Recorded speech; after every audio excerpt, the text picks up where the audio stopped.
I don't want to sound like a scold. Sounds great, I managed to say. We've literally been together all the time since our first date. So how is it any different if we were married? Constance says defensively, although I've said nothing to dissuade her from having this relative stranger move in with her. Sounds like you are married, from how I remember it, I tell her. Dick is still going out to work every day, she says, but when he comes back, she's lysoling the bottom of his shoes and washing his clothes. So everything's clean. You're doing his laundry? I ask. But he's doing so much for me, she insists. OMG, no. Oh, this poor woman. He's just using her, texts my friend Abigail when I tell her about Constance later. Abigail is 27 and an inveterate online dater.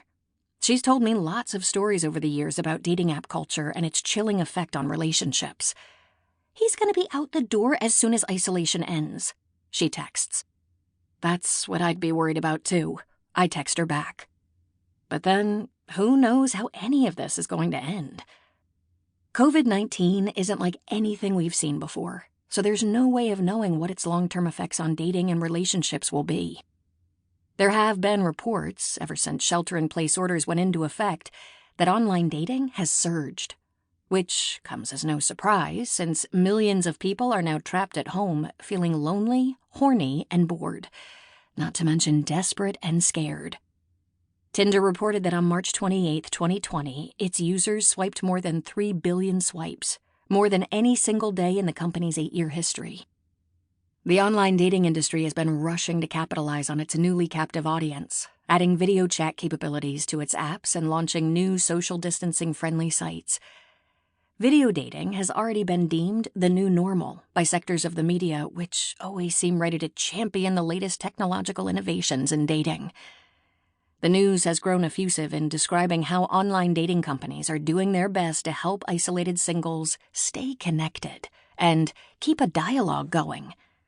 I've seen pieces which read like synopses of rom-coms about people falling in love through their laptops.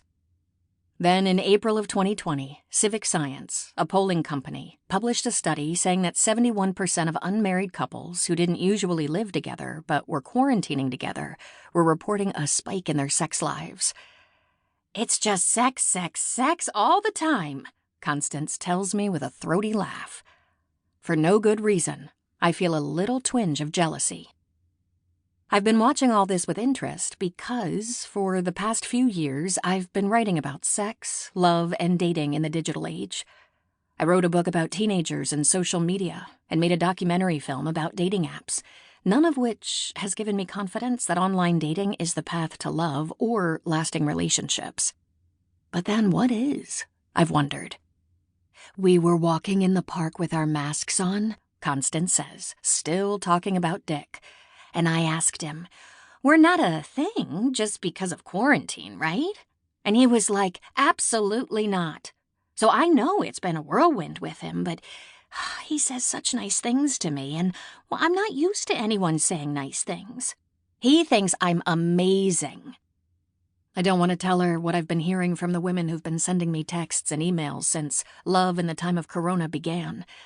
I see the phrase is already getting more than 4 billion results on Google. Surprisingly, they say nothing much has changed in the dystopian world of online dating, despite the onset of a global pandemic. They've sent me screenshots of guys wanting to quarantine and chill, looking to smash with masks. It's the usual kind of stuff, but now that there's the threat of contagion, the numbers game online dating is so often described to be has a different calculation. How many will wind up sick or dead? At first, I was really excited, said a young woman named Ariel I interviewed for The Guardian. Because I thought, okay, now the guys are going to have to do the work to actually get to know us because they can't come over.